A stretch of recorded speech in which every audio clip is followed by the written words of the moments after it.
लगा के आग दौलत में हमने ये शौक पाले। लगा के आग दौलत में हमने ये शौक पाले हैं। कोई पूछे तो कह देना हम बागेश्वर वाले हैं। मैं सारंगपुर से हूँ और इंदौर में मायका है मेरा। और मैं YouTube पे आपका देख रही थी दिल से, तो मैं सोच रही थी मैं छतरपुर आपसे मिलने जाऊंगी। वाह, कितने दिनों से जुड़े हैं? 1 महीना हुआ होगा मेरे को। बाकी मेरे को आपसे बहुत ज्यादा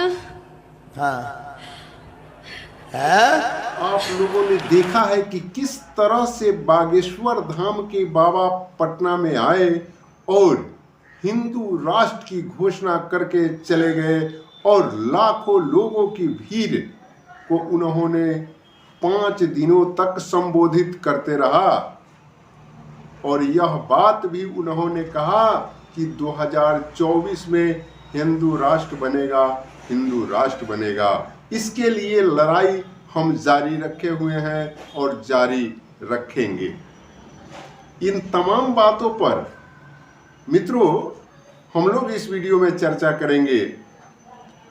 और यहाँ आप लोगों ने विशेष रूप से यह भी बात देखा होगा कि बहुत सारे लोगों ने, बहुत सारे राजनीतिक पार्टियों ने विरोध किया तो बहुत सारे लोगों ने पक्ष भी किया। और कमाल की बात यह है साथियों कि वह जब हिंदू धर्म की बात करते हैं, हिंदू राष्ट्र की बात करते हैं, तो विरोध कोई मुसलमान नहीं बल्कि विरोध हिंदू धर्म को मानने वाले लोग ही करते हैं। तो आखिर ऐसा क्यों हो रहा है कि एक हिंदू जो है वही इस चीज को विरोध कर रहा है? तो इन तमाम बातों पर हम लोग इस वीडियो में चर्चा करेंगे। इससे पहले मैं आपसे गुजारिश करूंगा कि अगर आप इस चैनल को देख रहे हैं तो चैनल को सब्सक्राइब जरूर कर लीजिए। तो चलिए हम लोग उस पहलू पर चलते हैं कि आखिर यह सब क्या है। हिंदू धर्म में ये सभी लोग, जितने लोग विरोध किए हैं या विरोध की बात आई है, वे तमाम लोग हिंदू हैं। तो एक तरफ एक व्यक्ति हिंदू राष्ट्र की मांग करता है, हिंदू राष्ट्र बनाने की बात करता है, और एक हिंदू जो है उसका विरोध करते हैं। तो मित्रों मैं बतलाते चलूं कि हिंदू धर्म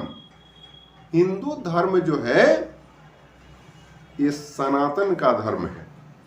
आगे चल के इसको हिंदू धर्म कहा गया और सनातन पर शासन करने के पद्धति को हिंदू कहा गया। सनातन धर्म के अनुयायियों को, सनातन धर्म पर चलने वाले लोगों पर शासन कैसे हो, इसके लिए हिंदू धर्म बनाया गया। और आप लोगों ने बहुत सारे पुस्तकों से, बहुत सारे माध्यमों से आप लोगों ने देखा होगा कि सिंधु घाटी पर जो बसे थे वही हिंदू कहलाए। तो सिंधु घाटी पर जो बसे थे उनको हिंदू कौन कहा भाई? तो उनको हिंदू फारसी कहा। फारसी जब वहां आए किसी माध्यम से, और सिंधु घाटी पर जो बसे हुए लोग हैं उन्हें वो तो लिखे अपने हिसाब से सिंधु, जो सिंधु घाटी पर बसने वाले लोग हैं वो अपने हिसाब से तो लिखे सिंधु, लेकिन उसे यहां पढ़ा जाने लगा हिंदू, और वहीं से ये हिंदू हुआ। और वो जब वो फारस से जब आए थे और वहां जो सिंध नदी पर बसने वाले लोगों पर जब वह शासन अपना जमा लिए, तो वो अपने माइंड में लगाए कि क्यों न इसे हिंदू रूप देकर, हिंदू नाम देकर और पूरे सनातनी पर शासन किया जाए। और पूरे सनातनी पर शासन करने का एक व्यवस्था उन लोगों ने बनाया।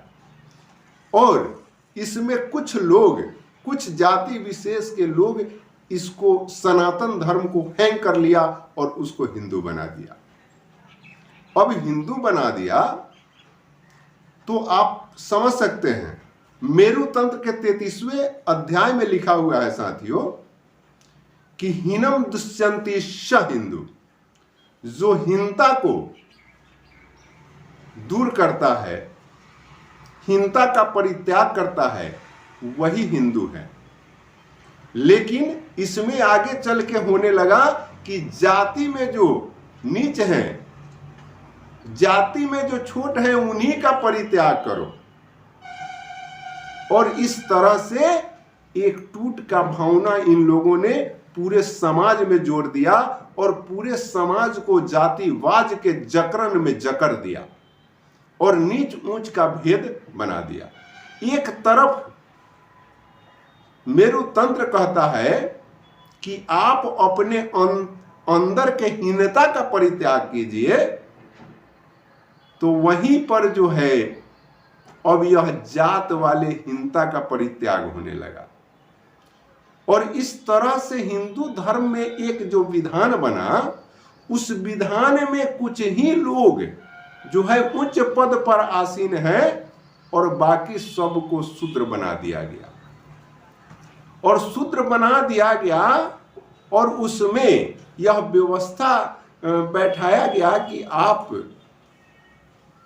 उच्च वर्ग के सामने रास्ता में भी अगर आ जाते हैं तो आप दंड के भागी बनेंगे। आप वेदवाणी को आप अपने मुख से नहीं बोल सकते हैं। ऐसे आपने महाभारत काल में देखा होगा कि किस तरह से कर्ण के भाई के मुंह में जो है वो सोने का घोल पिला करके उनका हत्या किया गया था। उनका दोष मात्र इतना था कि वे वेदवाणी को अपने मुख से बोल दिए थे। ये तमाम व्यवस्थाएं जो है साथियों, जो कहीं ना कहीं से दो पार्ट में बांटता है। जो हिंदू है उसको नीच समझ करके उसको पार्ट में बांधता है।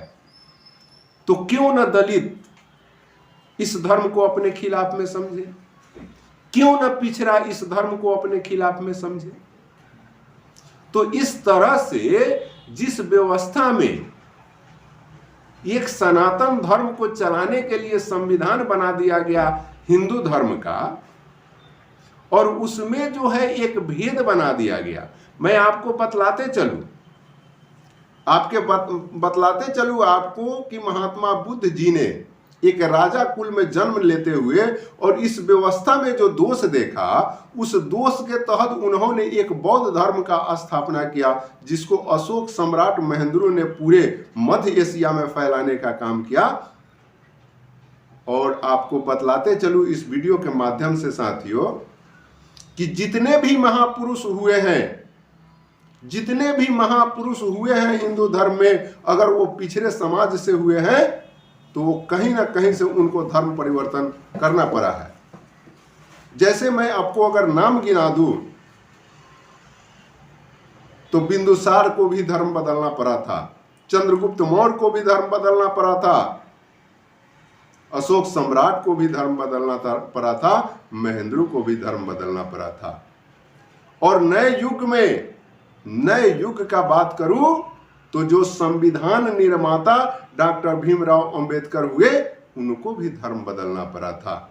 ऐसे तो लाखों लोगों ने, करोड़ों लोगों ने धर्म बदला है, लेकिन कुछ प्रमुख बातें ही कहा जाता है। तो वैसे परिस्थिति में हिंदू राष्ट्र का परिकल्पना ये कहां तक उचित है, इसको आप कमेंट सेक्शन में जरूर डालिएगा। और मैं आपको बतलाते चलूं कि देश जिस समय आजाद नहीं हुआ था,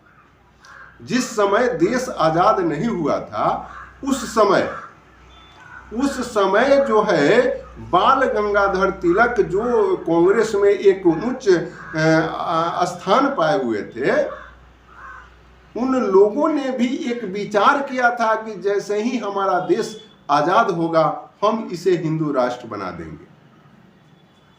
और जब वो लोग आपस में बात करते थे तो वही बाल गंगाधर तिलक के पुत्र रणधीर तिलक उठ करके इस बात का विरोध किए थे और यह बात कहे थे कि आप लोगों को इतिहास माफ नहीं करेगा, आप लोग छल की भावना रखते हैं। तो इस तरह से ये व्यवस्थाएं संचालित हो रही है। मैं इस वीडियो के माध्यम से किसी का विरोध और पक्ष नहीं कर रहा हूं। मैं इस वीडियो के माध्यम से ये बतलाने का प्रयास कर रहा हूं कि आखिर जहां केवल हीनता की भावना हो, केवल शोषण की भावना हो, एक तरफ कहा जाता है कि हिंदू धर्म एक जिंदगी चलने का रास्ता है, जिंदगी जीने का रास्ता है, तो एक तरफ उसी धर्म में शोषण का व्यवस्था बैठा करके और लोगों पर जो है वह शासन किया जाए, ये कहां तक उचित है। तो कमेंट सेक्शन में जरूर बतलाइएगा। वीडियो लंबा होते जा रहा है और इसी वजह से तमाम प्रबुद्ध लोग, जो पिछड़े वर्ग के हो या अति पिछड़े वर्ग के हो या दलित के हो, ये तमाम लोग जो प्रबुद्ध किस्म के लोग हैं, वे लोग जो है इसी वजह से हिंदू राष्ट्र का परिकल्पना नाम से ही भयभीत हो जाते हैं और उसका विरोध करते हैं। कारण कि उन्हें लगता है कि आज तो मैं हिंदू धर्म में हूं, लेकिन जिस दिन हिंदू धर्म स्थापित हो जाएगा उस दिन हमें यह धर्म छोड़ना पड़ेगा। बाकी मिलते हैं अगले वीडियो में। अब तक इतना ही। जय हिंद।